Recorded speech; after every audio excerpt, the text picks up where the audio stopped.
द्विवेदी आप सभी का अपने यूट्यूब चैनल गतिमान क्लासेस पर हार्दिक स्वागत करता हूं। आइए बढ़ते हैं आज की क्लास में। आज हम आपके सामने लेके आए हैं इतिहास की क्लास, हिस्ट्री की क्लास आपके सामने लेके आए हैं। हिस्ट्री में आपको ऐसे ऐसे पॉइंट बताएंगे जो बहुत ही महत्वपूर्ण रहेंगे। बहुत अच्छी पीडीएफ बनवाई गई है और इसको आप बहुत अच्छे से पढ़ेंगे, ठीक है, चीज़ें क्लियर होती चलेंगी। तो आइए शुरुआत करते हैं, थोड़ा सा आपको दिखाते हैं। जैसे कि दिखाया गया कि इतिहास, हिस्ट्री शब्द जो आया, इतिहास आया आपका, इसको आप ध्यान से देखेंगे। तो जो इतिहास आया, ठीक है, इसको हमने देखा कि भाई इतिहास है। अब इतिहास को हम जब लेंगे तो इतिहास शब्द इति धन हा धन आज से मिलकर बना है, जिसका तात्पर्य है यह निश्चय था। जिसका तात्पर्य क्या है? यह निश्चय था। ग्रीस के लोग इतिहास के लिए स्टोरिया शब्द का प्रयोग करते थे, जिसका शाब्दिक अर्थ होता था बुनना। क्या अर्थ होता था? बुनना। और फिर उसके बाद क्या हुआ, फिर आगे जब बढ़े तो कहता है हिस्ट्री शब्द का प्रयोग हेरोडोटस ने सर्वप्रथम अपनी पुस्तक हिस्टोरिया में किया है। इसलिए हेरोडोटस को इतिहास का जनक माना जाता है। किसको माना जाता है? इतिहास का जनक माना जाता है हेरोडोटस को। किसको माना जाता है? हेरोडोटस को इतिहास का जनक मानते हैं।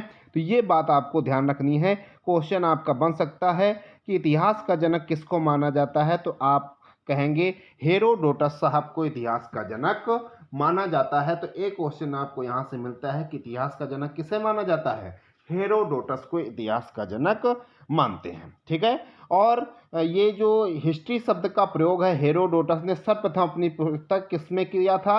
हिस्टोरिका नामक पुस्तक में किया था। और हेरोडोटस को इतिहास का जनक माना जाता है। ये बात भी आप ध्यान रखेंगे। चलते हैं आगे। अध्ययन की सुविधा के लिए इतिहास को 3 भागों में बांट दिया गया। कौन कौन भाग? एक भाग है प्राचीन काल, एक है मध्यकाल और तीसरा वाला है आधुनिक काल में बांटा गया है। प्राचीन भारतीय इतिहास जानने के जो स्रोत हैं उसको आप ध्यान से देखेंगे।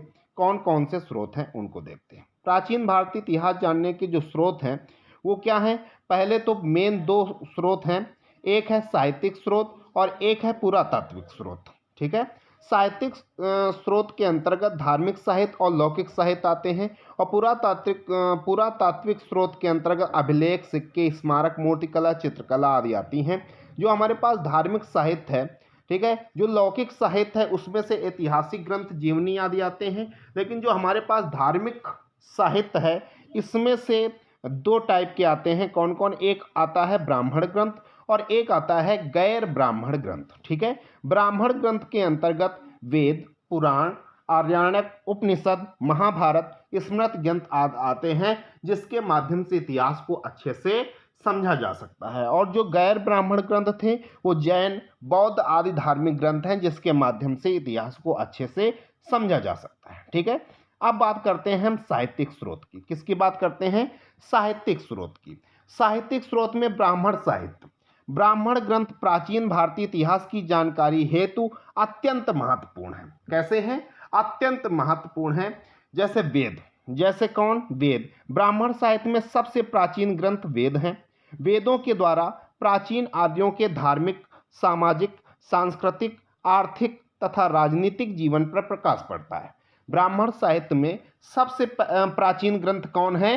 वेद हैं। और वेदों के द्वारा प्राचीन जो आर्य थे उनके धार्मिक, सामाजिक, सांस्कृतिक, आर्थिक तथा राजनीतिक जीवन पर प्रकाश पड़ता है। वेदों की संख्या कितनी है? 4 है। वेदों की संख्या कितनी है? 4 है। वो 4 कौन कौन है इसको आप देखेंगे ध्यान से, ठीक है। वेदों की संख्या है 4, ठीक। हम आपको दिखाते हैं आगे। अब उसके बाद आता है ब्राह्मण ग्रंथ। कौन आता है? ब्राह्मण ग्रंथ। और वेदों की संख्या 4 है। अथर्ववेद, सामवेद, यजुर्वेद, ठीक है। इस टाइप से हैं आपके वेद जो हैं, उनको आप ध्यान रखेंगे। ब्राह्मण ग्रंथ, ब्राह्मण ग्रंथों की रचना संहिताओं की व्याख्या है तो सरल गद्य में की गई है, कि उसको सरल गद्य में लिखा गया है जिससे हर एक व्यक्ति पढ़ के इन चीज़ों को सीख सके।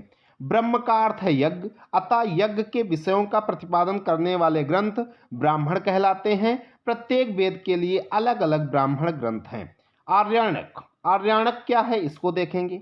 आर्याणक ब्राह्मण ग्रंथ के अंतिम भाग हैं।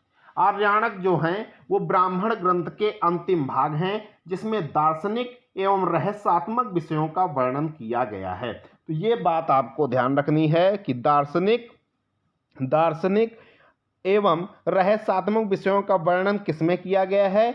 आर्याणक ब्राह्मण ग्रंथ आर्याणक में किया गया है। किसका वर्णन? दार्शनिक एवं रहस्यात्मक विषयों का वर्णन आर्याणक में किया गया है। आर्याणक क्या होता है? ब्राह्मण ग्रंथ के अंतिम भाग होते हैं। इस बात को आपको ध्यान रखना है। जंगल में पढ़े जाने के कारण इन्हें आर्याणक कहा जाता था और कुल 7 आर्याणक उपलब्ध हैं। ये चीज़ भी आपको ध्यान रखनी है। 7 के नाम नहीं ध्यान रखने, लेकिन ये जरूर ध्यान रखने हैं कि आर्याणक कितने उपलब्ध हैं। तो 7 उपलब्ध हैं, ये चीज़ आप ध्यान रखेंगे। ठीक है, आगे बढ़ते हैं। फिर आता है उपनिषद। क्या आता है? उपनिषद। उपनिषद उप का अर्थ है समीप, नी का अर्थ है निष्ठापूर्वक और सद का अर्थ है बैठना। अर्थात जिस रहस्य विद्या का ज्ञान गुरु के समीप बैठकर प्राप्त किया जाता है उसे उपनिषद कहते हैं। क्या बात है, बहुत बढ़िया सुंदर बात आपको उपनिषद के बारे में बताई गई कि उप का अर्थ होता है समीप, नी का अर्थ होता है निष्ठापूर्वक और सद का अर्थ है बैठना।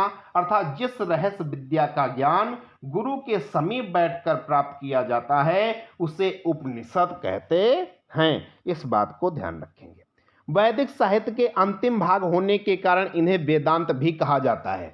उपनिषद क्या हैं? ये वैदिक साहित्य के अंतिम भाग होने के कारण इनको वेदांत कहा जाता है। उपनिषदों में हमें आर्यों के प्राचीनतम दार्शनिक विचारों का ज्ञान प्राप्त होता है। ठीक है, भारत का राष्ट्रीय आदर्श वाक्य सत्यमेव जयते मुंडकोपनिषद से उद्घृत किया गया है। इस बात को भी ध्यान रखेंगे, ये बहुत महत्वपूर्ण है, पूछा जाता है बार बार कि भारत का जो राष्ट्रीय आदर्श वाक्य है सत्यमेव जयते। पहले बात एक चीज ध्यान रखेंगे कि अगर पूछ दिया जाए भारत का राष्ट्रीय आदर्श वाक्य है कौन, तो सत्यमेव जयते है। और सत्यमेव जयते लिया कहाँ से गया है? तो ये मुंडकोपनिषद से लिया गया है, ये ध्यान रखना है। अगर आपसे पूछ दिया जाए उपनिषदों की संख्या कितनी है, तो आप ध्यान रखेंगे उपनिषदों की संख्या 108 है। इस बात को भी ध्यान रखना होगा। चलते हैं आगे। अब बात आती है वेदांग। वेदांग की संख्या 6 है। कितनी है? वेदांग की संख्या 6 है। शिक्षा, कल्प, व्याकरण, निरुक्त, ज्योतिष एवं छंद। वेदांग की संख्या कितनी है? 6 है। शिक्षा, कल्प, व्याकरण, निरुक्त, ज्योतिष एवं छंद है। इस बात को भी आपको ध्यान रखना होगा।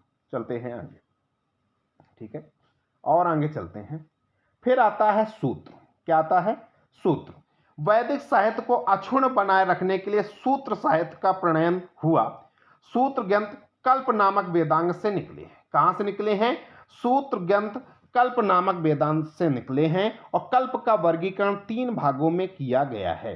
श्रौत सूत्र यज्ञ संबंधी नियम, गृह सूत्र लौकिक एवं परलौकिक कर्तव्यों का वर्णन, धर्म सूत्र धार्मिक, सामाजिक एवं राजनीतिक कर्तव्यों का उल्लेख।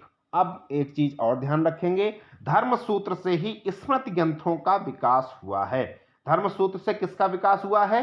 स्मृति ग्रंथों का विकास हुआ है।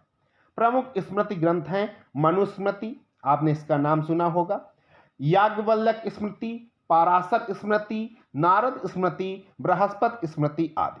अब मनुस्मृति सबसे प्राचीन तथा प्रामाणिक मानी जाती है। मनुस्मृति जो है इसको सबसे प्राचीन तथा प्रामाणिक मानी जाती है। मनुस्मृति के भाष्यकार या टीकाकार हैं मेघतिथि, गोविंदराज, भारुची एवं कुल्लुकु भट्ट। इनका नाम ध्यान रखेंगे।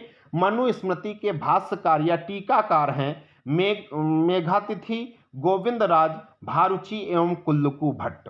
ठीक है, याज्ञवल्क्य स्मृति के टीकाकार हैं विश्वरूप, विज्ञानेश्वर तथा अपरार्क। ठीक है, व्याकरण ग्रंथों में सबसे महत्वपूर्ण पाणिनिकृत अष्टाध्यायी है। ये भी बहुत पूछा जाता है कि भैया पाणिनि, ठीक है, ये बहुत पूछा जाता है आपका कि पाणिनिकृत अष्टाध्यायी, ये पूछ दिया जाता है अष्टाध्यायी के रचनाकार कौन है? तो अष्टाध्यायी के रचनाकार कौन है? पाणिनि हैं। इनको आपको ध्यान रखना है।